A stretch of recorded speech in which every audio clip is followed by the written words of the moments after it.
To hit record. I think we should be good now. All right. Okay. All right. Hello, everybody. Welcome to our ALA and SLA co-hosted event featuring Sarah Marino of the Yellowstone Research Library.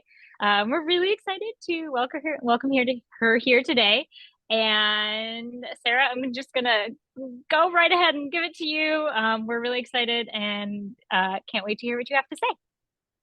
Okay, thank you so much. I'm really excited to be here. I was excited to be invited to come chat with y'all on my talk that I decided to call Wild West Librarianship. Oh my gosh, I'm crushing it already. So I was just asked to sort of discuss, who I am, what I do, how I got here, maybe some little tidbits of advice as we go through. Happy to answer questions at the end. So I'll just kind of dive into it. In case anyone's curious, the picture up here is the Roosevelt Arch with Electric Peak in the background and some bison roaming on the hills. This is sort of my typical winter view as I pull into work. So I thought it'd be fun to put that up there. So like Nicole said, my name is Sarah Marino. You might be wondering, who is this and why are we listening to her? So I'll just kind of throw out some bona fides here at the top. My job is the Senior Research Librarian at the Yellowstone Research Library. I have a BA in English and Creative Writing from Missouri State University and a Master's in Library Science from University at Buffalo. I put the mascots up there because I'm very tickled by the fact that my alma mater mascot logo and the mascot for the minor league team in Buffalo are a bear and a bison, which are two animals that are much more a part of my daily life than I ever expected when I was in those cities. So I always find that kind of amusing. And as far as, librarian cred goes, more important than degrees, of course, is whether or not you own cats. So don't worry, have multiple cats. That is Little Man there and Pippin underneath. So don't worry, I'm legit. So I work at, like I said, the Yellowstone Research Library, which is housed in the Heritage and Research Center. It's a bit of a mouthful. We call it the HRC, saves a lot of time.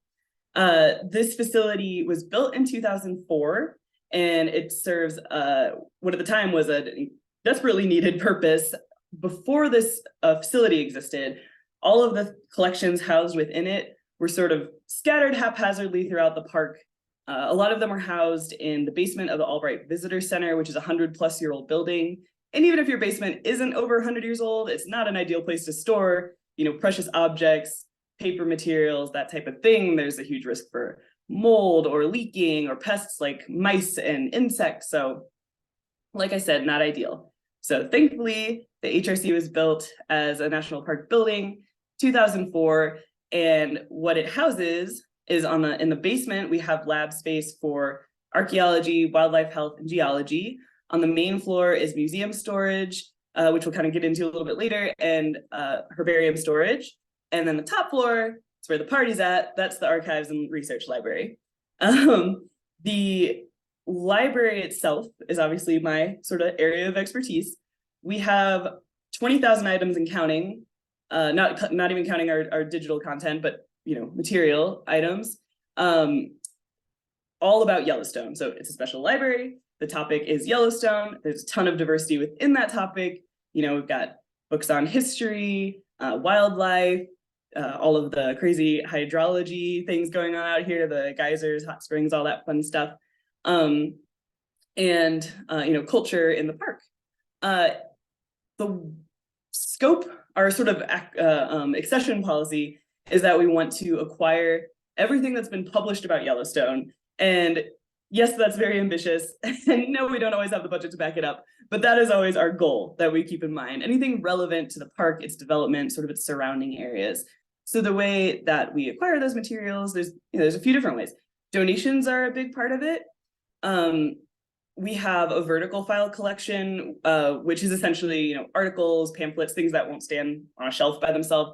We have a big old range out here to my left of file cabinets, and the articles in there just have, just so much cool information.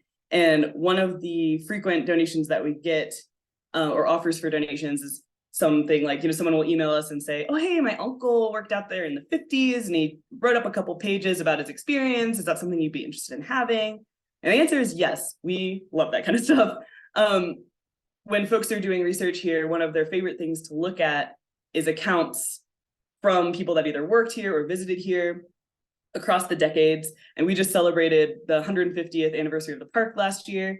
And there have been so many changes, big and small, over that time. And of course, there are official records of that. But one of the, I think, most interesting ways to see that happening is through the eyes of people that were here. Things like the roads were on different routes, buildings come and go, even major changes to the landscape, like the Hebgen earthquake or the 1988 fires, or most recently the flood that happened this past summer.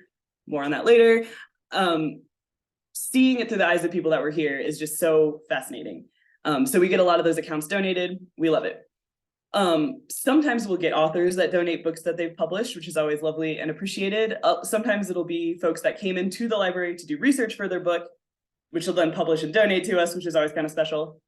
And then when we do have a budget for collections, we will go through and acquire these books. And since it's often kind of a tight budget, and when I say we, I mean myself and Mel Cudietta, our other lovely librarian, we really try to analyze and assess what is the top priority of things to purchase. Before I kind of go into more detail about that, I just wanted to point out our lovely danger sign here that is hanging on the door of our library. Bull elk can be dangerous, which I think is interesting. Mother elk are actually, I would say, almost more dangerous when they have babies around this time of year. So if you ever visit the park, please stay away from the cute things with pointy things on their head. They are not safe to get close to. Nicole, that includes your dad, as you were mentioning earlier. All right, so back to acquisition policies. So an example of sort of our prioritization is we have a fairly substantial collection related to Native Americans in the park and in the area. There are, I believe, 26 officially affiliated tribes officially affiliated with the park. We have a lot of historic material, which in and of itself is an important artifact or research tool if someone's interested in, hey, how did the early white settlers interact with or feel about the folks that were already here? What were some policies, that kind of thing? That's a good resource for that. However, if you're interested in learning about the people that lived here, that's a perspective that's sorely lacking in those books. They're often, especially by modern day terms, very offensive and honestly kind of awful. We want more things that are written by the people that are a part of these cultures, a part of this area. So that's something we've really been focusing on, and lately is trying to get more books and materials published by authors that are a part of these groups, about these groups and this area. And so that's been a really interesting and rewarding thing to work on. I'm not a Native person. I don't have the expertise or experience that would kind of make me an authority on this. So we do our best to work with folks that are a part of these groups or affiliated with them, because of course they have a perspective that is obviously super valuable. And of course we also try to keep up to date on our scientific texts. And we have a book that's actually very popular about the geology of the park. It's very fun to read. It's very interesting. It was actually published before plate tectonics were discovered. So we keep it in the collection because it's got a lot of good information in it. But of course, we do want some things that, are a little bit more modern as well. So there's kind of that balance. In addition to our nonfiction collection, we have a lovely fiction collection. A lot of fun stuff in there. A lot of the books, kind of like that one on the top left, Red Energy, which, fun fact, is the first book I ever cataloged way back when I was an intern. A lot of them have to do with the volcano erupting. And I think it's interesting because a lot of the stories are, the summaries are like, can this scientist, like the super ripped buff scientist, can he go back and stop the volcano from erupting? And no, dude, you can't. It's a super volcano. We're going to hope that happens a long time from now. But the books are super fun. Sort of along the same vein as that second one, it's part of the End World series, and it has to do with post-eruption, there is this breed of human-bear hybrids that are trying to take over the world. So that's kind of a fun, pulpy one. We've got some romance novels. That one, Predatory, is about a man who shapeshifts into a deer who falls in love with a man who shapeshifts into a wolf. And then we got, a little bit more low-key things like Travels with Charlie by John Steinbeck, which interestingly only mentions Yellowstone in about a page, but technically falls under our scope, so we put it in there too. This seems like a good time to mention that we do participate in interlibrary loan. So if anybody ever wants to read any of these, we could definitely hook you up. Just reach out. All right. So that's a little bit about our collection, and I thought I'd talk a little bit about our sort of day-to-day on the job. So Mel and I, the two librarians, are the only permanent library staff.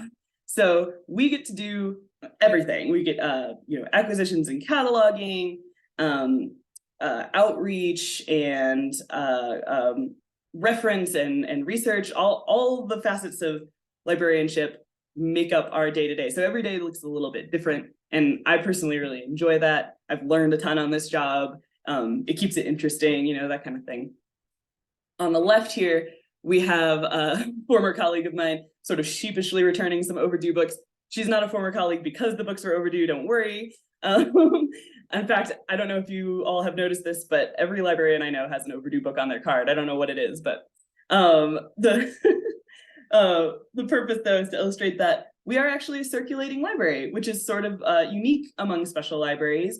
A lot of times in these types of institutions, you have to sort of go in, prove you're a researcher, use the materials in-house and leave. Here, our sort of philosophy is if you have a question you're looking for an answer to, congratulations, you're a researcher, come on in. And I know that all institutions can't do that for various reasons, but we're sort of a combo of a research facility and public facing. So it's fun to be able to do that. And another reason that we circulate is because a vast majority of our patrons are park employees.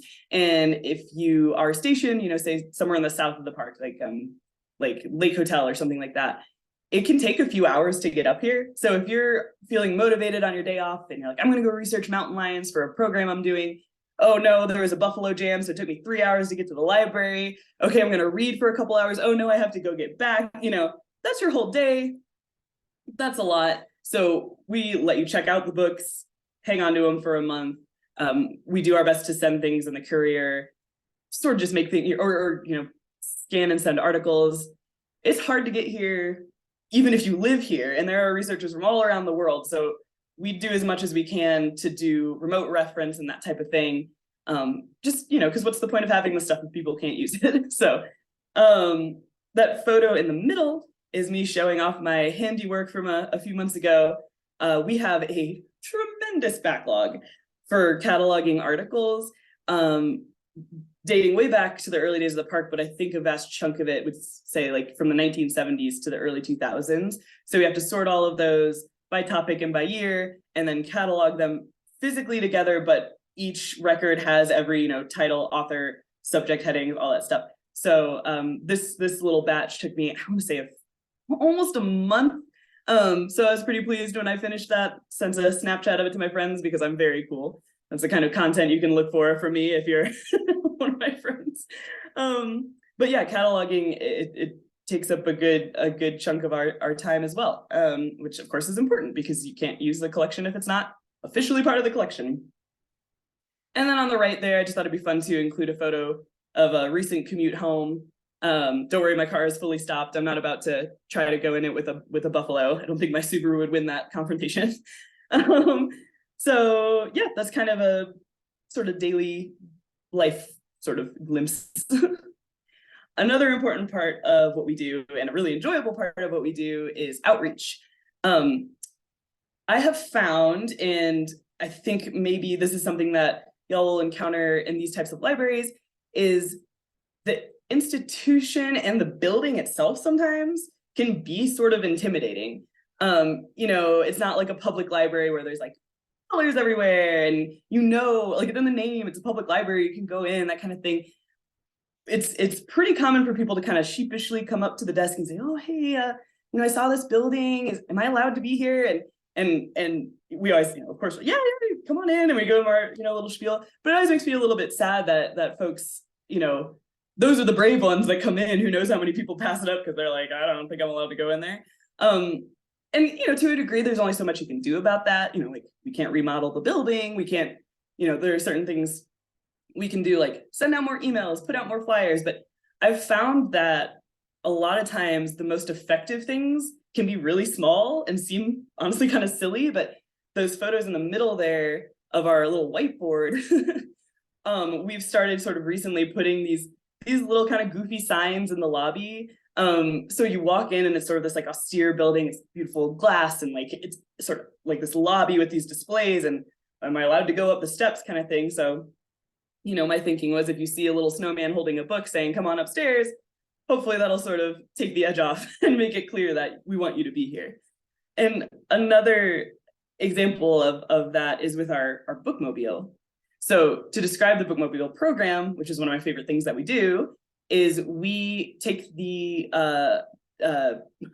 one of the government vehicles around the park once a month in the summer, and we stop at different ranger stations and living areas and stuff like that, and sign people up for library cards and check out books and movies to them and that kind of thing. I love it. It's wonderful. But if you look at this photo on the left, this is from, this is from 2018.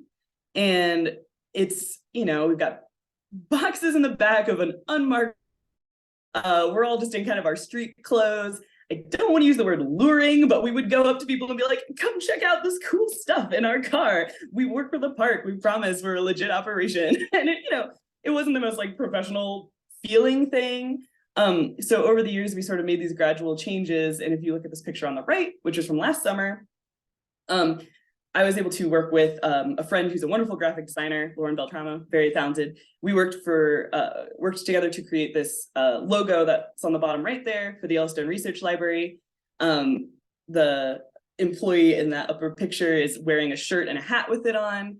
We have a magnet that we put on the side of the car. We kind of rearranged the display to look a little bit more, browser friendly, just kind of small changes like that. And our circulation for the bookmobile has really sort of increased because it feels more, I don't know, more professional, more legitimate, and kind of more welcoming, I think. So yeah, that's just another example of a program. Sometimes it's really, really good at its core already, but you can do these little tweaks to improve it, which I think is something that I've learned and something that's kind of good to keep in mind. Plus, who doesn't like a cool, baseball hat with a bear on it? Another project that I'm very proud of, honestly, is something we rolled out this past summer, the Sesquicentennial Summer Reading Challenge. Quite a tongue twister, also a type twister. I don't know how many times I wrote out this word this summer, and I'm still always like not 100% confident I'm spelling it right, but I wanted to do something, an interactive program with folks, both park employees and the public. And I always really, really loved these summer reading challenges that you do as a kid. And I thought, well, maybe I'm not the only one who wishes they could do something like that still. So we rolled it out. Folks that signed up got a bookmark and a tracker sheet. You marked off a little bit of the trail around the park for every 15 minutes that you read. If you finish it, you got a sticker. And if you're an employee, you got entered in a raffle. And when we created it, I was honestly, I had no idea. Maybe it would just be my work friends that signed up to be nice. Maybe it would be popular. I didn't know. By the end of the summer, we had almost 300 people sign up in person. And then it was the most clicked link on the park website. We had about, I think, 1,500 people interact with it. We had folks from across the country that said, oh, can I get some of these for my class? It was super fun. It was really exciting, really rewarding. And I think my takeaway from that is, if you're ever in a situation where you have this sort of idea or initiative, just go for it. Maybe there's no funding for it. Maybe it won't work out that year, but maybe it will. And it'll, I just got approved this week actually to do it again this summer. So I'm really excited about that. And y'all should sign up if you're interested. And really what I think it mostly proves is that no one ever outgrows their love of stickers, because, they're awesome. So, of course, most of my time is focused on doing library projects. But since we have a very, very small staff at the HRC, it's 2 librarians, an archivist, a curator, and then there's some long-term, like semi-long-term staff, like, seasonals or like year-term folks, and then some interns sometimes, but at our core, a very small staff. We do a lot of, cross-departmental help with projects and stuff like that. We'll help archives researchers a lot of the time, but we don't photograph them, so that's why they're not on the slide. And we help the museum with projects oftentimes. So just sort of some fun examples of that. The museum, we call it the museum, it's actually museum storage. So we do have displays in the lobby that we rotate out, but a vast majority of the stuff is stored away. Researchers can use it, and also the smaller museums throughout the park will use those materials. So we've got like the Norris Ranger Museum, Fishing Bridge, which is pictured here. The Albright Visitor Center has some stuff. And some of those items or objects we take down at the end of the year so that they're not, at the mercy of winter weather and mice and all that kind of stuff, which is why I'm holding an osprey in that picture. It is not a living osprey. I would be very concerned to have my face that close to the talons of a living osprey. And in that sort of mad scientist garb, the reason that's going on is because a couple years ago, it was decided that they would remodel the Fishing Bridge Museum, which is pictured on the bottom there. It's a historic building. So those cases with the taxidermy birds in them hadn't, I don't think, been opened much, if at all, since they were put there in, the 1930s. So even the cases were historic structures. So we had to like go through working with all these different departments to get them open, take the birds out, carefully wrap them, transport them up to the library. And unfortunately, or not the library, the museum. And unfortunately, the museum employees got sick that week. So it was just myself and one of our archives employees, with instructions, of course, sort of just doing our best. And I'm happy to say none of the birds got injured. Fun fact, the 1930s, when they did taxidermy, they still used actual arsenic. So it was thus the lab coat. Also, there was no heat in the building, so the lab coat was appreciated. In the bottom left there, that's a little bit less of an extreme project. I was just helping pull some objects for research, but I'm a nerd for boats, and that is a photo of a portal from the EC Waters shipwreck that sank in Yellowstone Lake. Don't worry, no one was hurt. In fact, the owner of it, named EC Waters, kind of sank it out of spite. Very interesting character, not a nice dude. If there's time at the end and anyone wants to hear more about this guy, I'd be happy to chat about him. He's a real character. But that's what that is. And then on the right, this is we named him Jeremy Bearimy. And if anyone watches The Good Place, that's a reference to that. And we wanted to put together a display about fishing in the park, and we thought, oh, what a great object. This is like a papier-mâché masterpiece that a kid made in the 1990s. Unfortunately, Jeremy Bearimy's base was like a couple inches too big to fit properly. So we had to put him back, which is sad. And then we kind of put our heads together and figured out what else we could use. We found an old wooden fishing net and some fish scales and some fun stuff. And we sort of, we put together a fun display. And that kind of segues into this next thought, which is sometimes plans they get unexpectedly rearranged. And illustrating this for us is my cat, who decided his new hobby is to dig all of the books off of my bookshelf and pile them on the floor. But yes, what a good boy. But I don't think any of you have gotten to this point in your life without realizing sometimes things don't really go as planned. And obviously that can be seen as a negative, but I feel like you can kind of, I'll try to give some examples coming up here about how even when things are just like absolutely haywire, there's some good stuff that could come out of it. My first example of this is a flood that occurred. Y'all might have heard about it. It was pretty big news. A major flood that happened in June of last year. Luckily, no lives were lost and no one was hurt, but there was a ton of property damage. It was a real mess. And part of the reason it was a mess for the park was 2 of the entrances were rendered unusable because the river just washed out parts of the road. I mean, not like covered in water, like broke them and they fell down and became completely impassable. One of those entrances was the one at the north entrance where we work. And this was obviously an issue for tourism, but it was an issue for folks that live and work in the park as well, because a lot of people will, commute up to Mammoth Hot Springs. So there's the town of Gardner. And then there was what was once the river road up the hill, and then there's the town here where the admin folks work and a lot of people live. They couldn't get down for groceries or medicine. I mean, it was like a true emergency situation that first week or so. Thankfully, that sort of leveled out. And the plan was to take what was once a horse and buggy trail and pave it and make it into a road. I didn't have a great picture to illustrate this, but am I able to, can you see? Okay, oh, cool. Can you see my cursor? Yes, technology, great. Okay, so this here is the HRC. Whenever I'm commuting into work, you have to go through here and around. So it's always like so close, but so far. And to drive into the park, initially, you would go through the gate and sort of up the river road up into, beyond here where Mammoth Hot Springs is. Instead, now there's a trail that sort of goes up the hill. And, this was especially time sensitive because there's only a certain temperature where you can do this sort of work, which I learned this summer.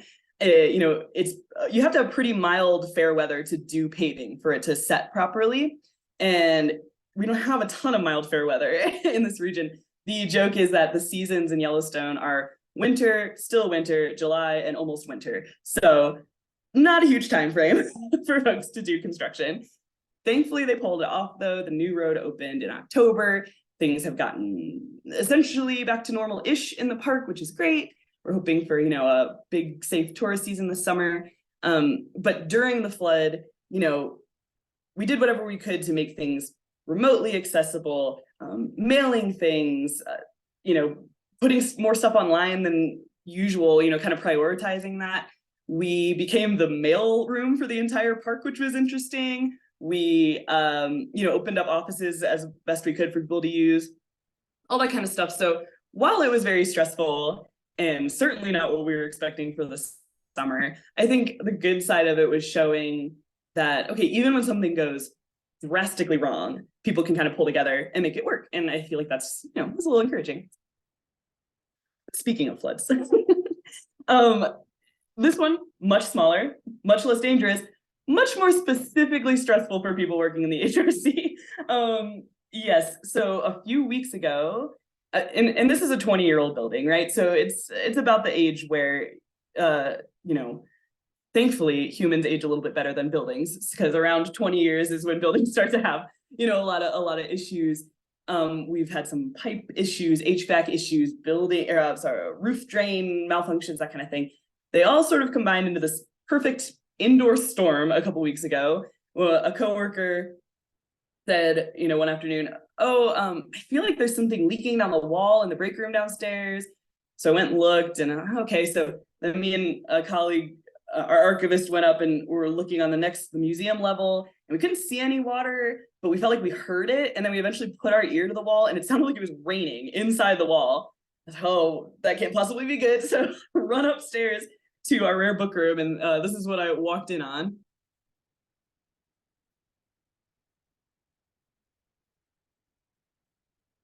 Yes, did that video come through clearly, or did it skip?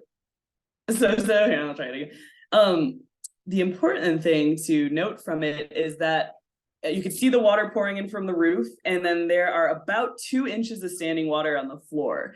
And I had been in there to pull a book maybe 2 hours or less beforehand. So none of that was happening. Walk back in there, and it's just like, my colleague came in after me. She's like, "Did you find the leak?" And I was like, yeah, I found it. So this is bananas. And it was an all hands on deck situation. We had to evacuate the rare book room. The water was like seeping under the cases. We took everything out. That second picture is not even all of it. I couldn't even fit all of it into one picture, but some of our rare book materials, every single surface, tables, carts, chairs, covered in rare materials, obviously not super secure, but we just did what we had to do. So thankfully things were damaged, but nothing was destroyed, because we do have, priceless objects in there, and that would have been awful to lose them, but thankfully we're good. And our main challenge now is we don't really have a good place to put everything while they're repairing the building. And, contractors, all this stuff, it can take a really long time to get that stuff fixed. So the best thing I could find in the, for the short, medium, long term was to clear out my office and fill it with as much of the stuff as I could fit in there. So that's my office, cleaner than it's ever been since I've worked here. It is bananas to see that much surface area. But then I immediately filled it up. And I got home that evening, and I got out of the car and my legs were kind of stiff, and I was like, that's weird. And I looked at my watch and it said I had walked 5 miles that day, just like back and forth putting books on the shelf. So that was intense. It's again one of those things where I would have preferred that this did not happen, and it's going to be kind of stressful in the long term making it work.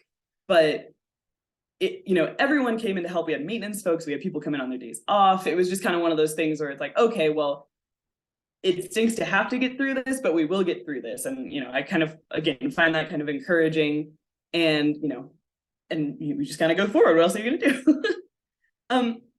So I don't share these stories to freak you out and be like, yes, all the horrible things that can go wrong in libraries.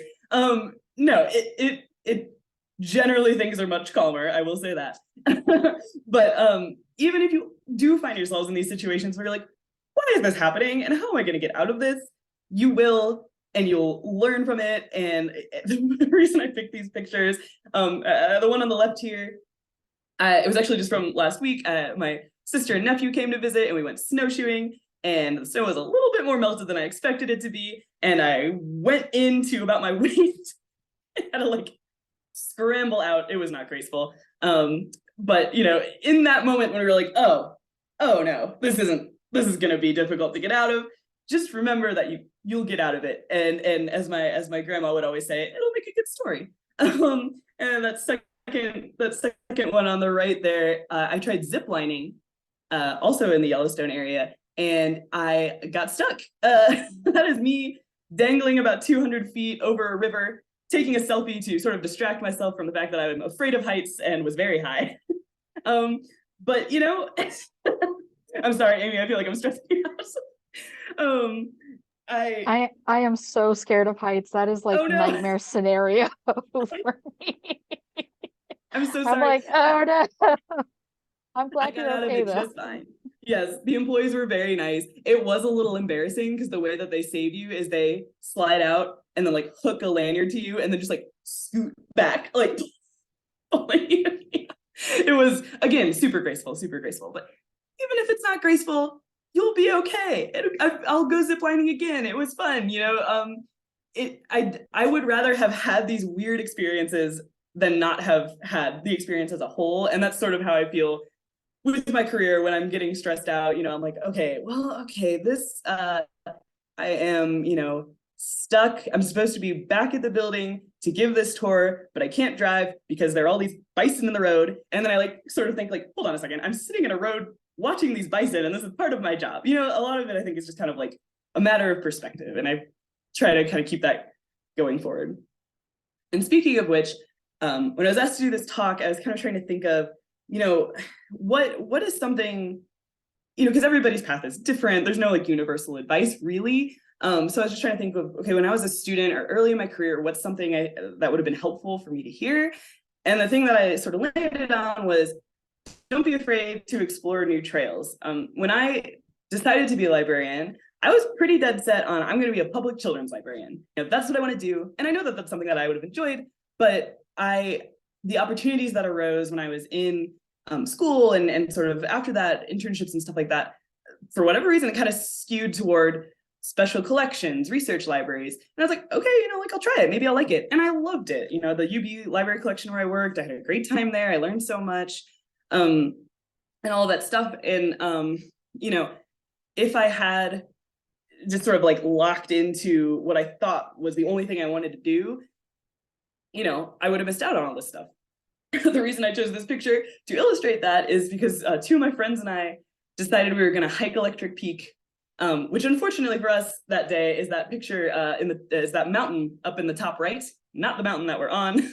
What happened was you have to start off pretty early because you need to get down off the mountain in the afternoon because of risk of thunderstorms, Electric Peak, So it was dark. It was 4 a.m. I had downloaded this trail map and it said, when you come to a fork, turn right. So we were on a footpath. There was a fork. We turned right.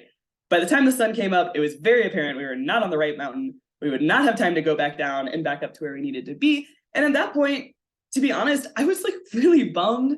I felt kind of embarrassed and bad because I had sort of taken the lead on this. And I was like, this is not where we're supposed to be. I feel like I let my friends down. I was not having a good time. And then my one friend said, you know what, like, this is a beautiful mountain and we probably would want to climb it anyway at some point. Like, now we'll know what it's like. We can always come back and try again. Like, it's a beautiful day. Let's just have a good time. And, you know, that really flipped a switch in my brain where I was like, yeah, like, this is great. And we had a great time.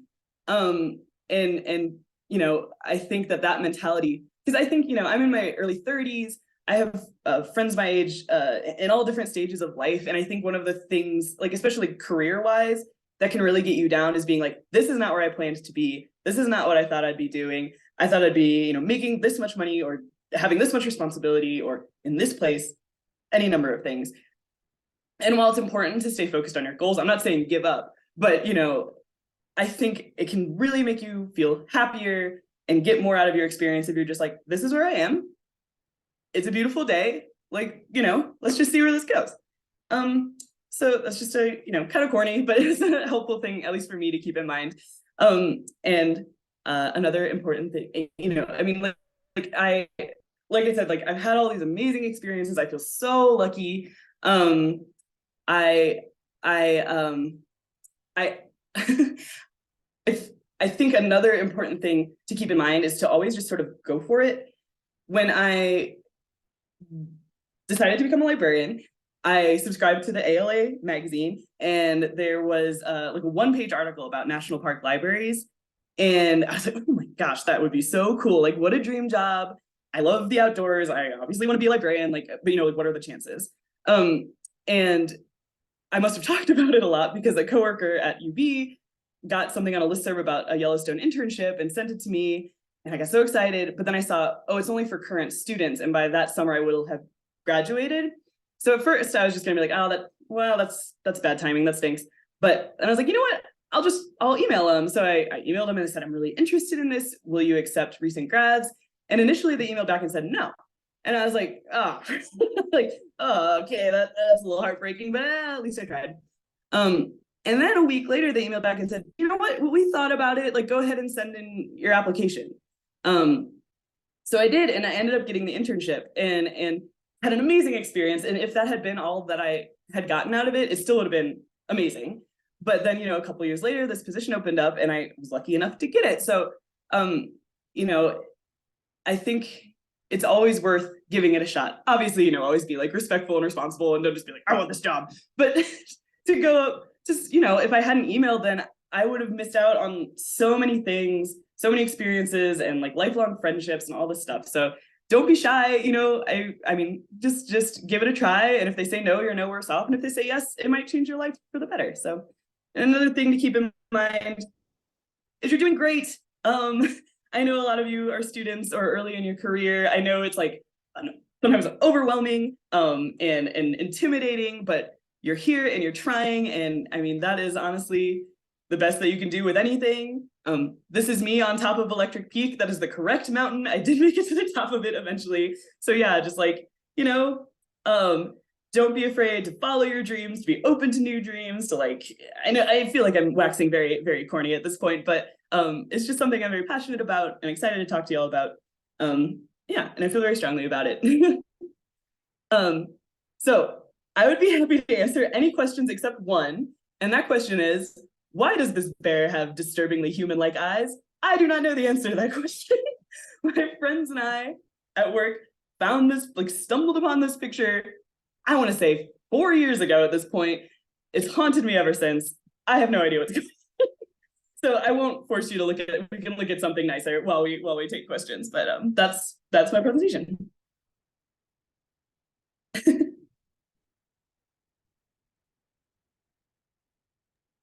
I don't think I've laughed or smiled as much as I have with a presentation this year than this one. This was wonderful. Thank you so much. Agreed. That was amazing. And it's nice. Thank you for telling us we're doing great. I needed to hear that. I think several of us needed to do that. So that was, or hear that. That was, it was very, this feels very special. some of the best advice I've gotten was keep a notepad of all the nice things somebody said to you. So now on it is going to go, you're doing great. Sarah Marino, Senior Research Librarian at Yellowstone. That's so sweet. Listen, it's going to go at the and top. That's really sweet advice. That's really nice. And like, I need to hear it sometimes too, you know, like I'm not, you know, it's good like, friends and colleagues and people that are just like, hey, you know what? You're doing your best. You're, you know, that kind of thing. You know, I was texting people like, ha, the library's flooding. Oh no. Like stealing water. But you know, like, and you come through it, and then, you know, and you learn a lot about pipe work in buildings that you never thought you'd learn about. One thing I'll say about librarianship of any kind is that the weird niche things that you pick up on are fascinating. And I truly believe there's no such thing as useless knowledge. So, you know, there you go. Oh my gosh. I'm trying to think if I have any questions. Obviously, if somebody wants to hop on and have any questions. But yeah. So don't be shy. It's literally my job to answer questions. So so you had the internship, and then you said a few years went by, and then you got this position. What did you do in between? Oh, that's a good question. I was living in Buffalo at the time. The weekend after I graduated, I drove out for my internship. It was a summer internship. And then I got back and I didn't have anything lined up. So I did for a couple months, I did like private researching, like, you know, professors and stuff that were like, I don't have time for this. I was like, great, pay me and I'll do it for you. And then I landed a job that I really loved very much. I worked for the patient education department of Cancer Research Hospital, as well Comprehensive Cancer Institute. I think they changed their name since I've been there, in Buffalo. And they wanted a librarian because it wasn't a librarian title, but it was connecting patients with key information. And there was some like writing involved in that job, which I really enjoy. Got to use that creative writing degree somehow. And, you know, it was very fulfilling. It was very rewarding. I learned a lot. I felt like I was doing, you know, again, it was one of those things where, okay, this is not at all what I thought I would be doing, but I learned so much from it. And then I was there for, I want to say 2 years. And then I started this job in summer 2017, the day of the eclipse. That was my first day at work. Felt very. Oh God, that's cool. was there an eclipse? Was the eclipse visible at Yellowstone? Yeah. It was like 90 something %. So it wasn't the full darkness, but it was cool. It got like really quiet and the crickets started chirping. It was weird. Were you fighting with anybody for eclipse glasses? No, wait, where did I get them? You know what? I have an aunt who's like the person that has and can get everything. And I think she got them from a library that was giving them out, and she sent them to me. Aww. Yeah. Okay, so I have a question. I obviously the programs are different, but do you feel like there was a class that you took in your MLIS that really kind of like defined librarianship, or like really put things in context for you, or just a memorable class even? Definitely memorable classes. That's a great question. I had a wonderful teacher for my public libraries class, she was a lovely person, and she really kind of put the focus on the researcher. You know, I think, which sounds sort of basic, but in practice, sometimes it can get kind of difficult. I feel like a lot of times, myself and other people I've talked to, you can like, how do I phrase it? You like focus so much on the resource and what resources you have and what you think that they have that's useful, that you kind of forget to be like, what is this person actually looking for? You know, I had one person come in and ask, do you have any books about Old Faithful? And I said, yes, which I could have just, you know, sort of led them to. But then I said, oh, is there anything in particular you want to learn about? And they said, oh, well, like I want to learn about how geysers work. And I said, oh, okay, great. Well, we do have books about Old Faithful specifically, because that was just the only name of the geyser that most people I think have readily available. But I was like, we also have these articles about hydrology, you know. So that kind of second step, I'm sure you've all learned about, you know, reference interviews, but that class really cemented it in practice. And you know, I'm ashamed to say, I wish I would have paid better attention in cataloging. I've learned, you know, It is so important. And like, I've honestly grown to kind of love it in a way that I never thought that I would. That was kind of a hard class for me to like sit and focus on because it's so technical, but I did learn a lot of valuable information from it. And I'm glad that I did because like I said, a really big percent of my job is cataloging. And which is not something I expected. I was like, I'm going to be a public children's librarian. I'm not going to be cataloging anything. But lo and behold. Well, as a public children's librarian, I'm here to tell my classmates that I adored the cataloging class with Janine Pino. Like, it was fantastic. It really, just take it. Like, even no matter what you're doing, take cataloging. Yes, seriously. I mean, especially if you are in a special library, a lot of times the staff is really small, big institutions will have a cataloging librarian, a reference librarian, but a lot of places, are similar to here where it's just like the librarian. You do it all. Yeah. Well, side note, Nicole, Janine works here at Oak Ridge now, so I see her every day. So that's kind of fun. Mm-hmm. I really, really loved her class. I did. Yeah. I may or may not have cried after every single test, but gosh. Yeah.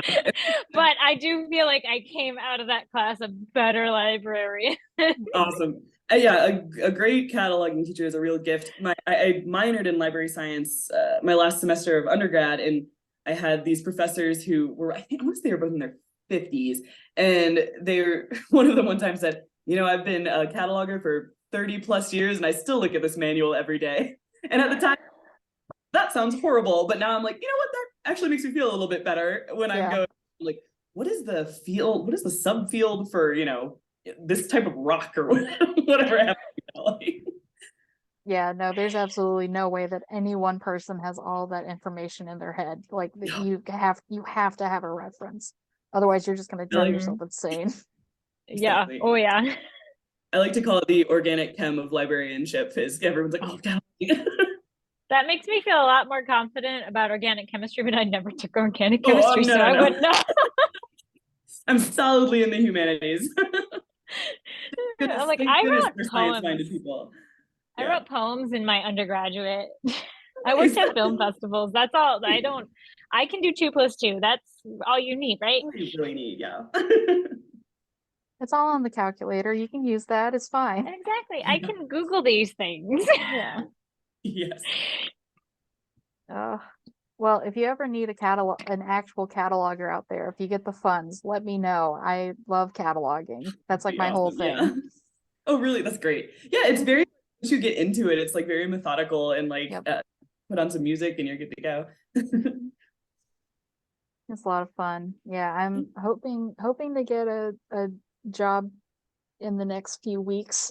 Hopefully cataloging, so we'll see. Yeah, it's been fun graduating in May, and I'm like, I need everything. Congratulations and good luck. Thank you. You're doing great. Yeah, thank you. You're doing great, Amy. Yes, we're trying. We're really trying here. Does anyone else have any questions? Nicole and I have kind of monopolized Sarah a little bit, so just want to open it up. It can be about weird park stuff too, if you want. Sorry, it doesn't have to be about library stuff. I'm happy to talk about Yellowstone if you want. What's scarier, an elk or a bison? Ooh, okay. I know of more people that have been hospitalized by elk than by bison. But I'm gonna go with elk, partially because they're much stupider about running out in the road. I do not enjoy it. I drive about 30 miles to work. It's a beautiful drive. This picture is actually taken from my commute. And it's lovely, but oh my gosh, these ungulates they just are like, oh, is there a car coming? Are there no other cars coming for like 3 miles? Now's the time. And then they'll just book it out the road. Whereas bison just kind of like derp along, and they're a lot safer to drive. So I'm gonna say elk. I grew up in Richmond, Virginia, and there's like so many deer there because there's no like natural predator except for hunters. So there would always just be like once the sun goes down, it's like all hell breaks loose. Like it's just all deer all the time. So I'm like, awesome. Elk and deer I don't know if they share any common ancestry, but they both have this stupid gene when it comes to cars. I don't understand it. I don't understand why a large, loud, moving object would startle them. Be like, oh, it has bright lights. Let's go right towards it. This makes so much sense. There's a lot of times there'll be deer like around my house, and I'll like set something down inside and they're on the other side of the window and they'll startle, and I'm like, that scares you? You're worried about me like putting pots in the sink, but a large car coming at 70 miles an hour you're fine with? I don't know. They're so dumb. They're so dumb. I hate deer so much. Seriously. Oh man. I just get squirrels. I went to Zion and I'm like the entirety up Angel's Landing. I'm like, there's chipmunks. Like my friends are like, Nicole, you will get fined if you feed the chipmunks. And I'm like, but I'm a Disney princess. They're my friends. What are you talking about? The chipmunks are my can't friends. get rabies. Yeah. Yeah, it's fine. Superpowers, right? Mm-hmm. One time a friend and I were hiking and suddenly on the it's kind of like steep switchbacks, and these pretty big rocks like tumbled down and landed right next to us. And we look up and marmot sitting there. I don't know how familiar people, they're like these big kind of woodchuck looking things. And it might have been slight dehydration, but I swear that thing was like looking down at us. Like tried to get out of my park. Yeah. So marmots, an unexpected risk out here. Watch out for the marmot. They're murderous. Murderous marmots. That needs to be the next pulp novel. Oh, yes. You should write it. I would be happy to catalog it on our fiction shelf. I would be delighted. Nicole, you got to write a whole bunch of poetry and make a book and call it Murderous Marmots. Murderous Marmots. We need more poetry here. I would. What's that? The National Park reviewer who does the like bad reviews of the national parks and then like makes graphic art about it. I'm like, that would be, I would love to work with her. I have no talent for this whatsoever, but apparently you don't need talent when writing books anymore. You can just do whatever you want. Listen. I mean that as a joke. There is a lot of talent, and it takes a it's totally really hard to get published. So yeah, sometimes I'll get kind of like I'll look at some of the like self-published books and be like, okay, this could have used an editor, but then I'm like, you know what? I've never published a book. What am I? Have a high horse to be on. At least they wrote the thing. They did it. Posters, the Yellowstone. They did it. They did it. I sit here and have to remember how the alphabet goes. So, I mean, one of us is published, one of us is shelving. Exactly. It's very humbling, Yeah, the Yellowstone review. I have the poster kind of behind me. It's the "Save yourself some water at home" is the 1-star review, which is just fantastic. Oh my god. Oh, did you ever see that? I think it was at Yellowstone. There was a guy, he was a news reporter, and he was like recording himself, but then all of a sudden a whole bunch of bison come by and he goes, nope, not today. And he grabs the camera and throws it in the car and like drives away. Absolutely. No notes. 100% the correct thing to do. That was actually just in town here by the arch from that first picture. He was doing that little talk. Wow. Yeah, smart thing. Those things people are worried about bears, but man, you got to watch out for those those murderous elks and marmots.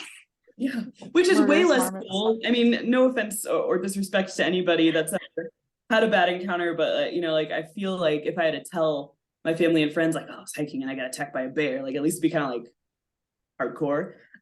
Where I got hit in the head by a rock that a marmot threw at me, I'd be like, no. We're not saying that. That's just nature taking itself. That's just nature taking itself back. Exactly. Good for them. Excuse me. All right. So I have one more park question, just as a avid fan, and the person who works there. When is the real best time to visit the park? That's a good question. That is a good question. I mean, so that depends on what you are interested in. I wish there was like a quick answer. Winter, underrated if you would like to have absolutely no crowds. Obviously, most of the park is closed, but you can still drive through Lamar Valley and see buffalo like digging in the snow, and you can go skiing and all that stuff. So that's lovely. My favorite time is spring. Everything's very briefly green. the weather is super lovely. Like it's usually like in the 70s, and there's still snow on the mountains, and it's so pretty. And summer's the best time for hiking because most of the trails have thawed. There are fewer bugs, less mud. Fall is fun if you're into there's the elk rut. I don't know if it's physically possible to do an accurate impression of an elk bugle, but it's sort of a noise they make that's simultaneously like a roar and a whistle. It's bizarre. And you're just going about your day and you hear that noise, and that's when they like kind of come down into mammoth and huge antlers, and they're fighting, and that's really neat. Fall is beautiful. It really depends on if you're looking to avoid crowds. I would say probably avoid July and August. If you don't mind crowds and you just want to like hike and see everything that's open in the park, those are the best times. All right. It's beautiful all year round. I love the national parks. So this was a completely self-serving. This is for me. I hope folks got something out of it. And I'm just you're welcome to share my email address with folks. Yeah, sure. I'm totally happy if anyone is like a little shy to pipe up here and wants to ask a question. I'm happy. People email all the time with sort of library questions, park questions, that kind of thing. Again, it is literally my job to answer questions, and I also very much enjoy it. So please. Yeah.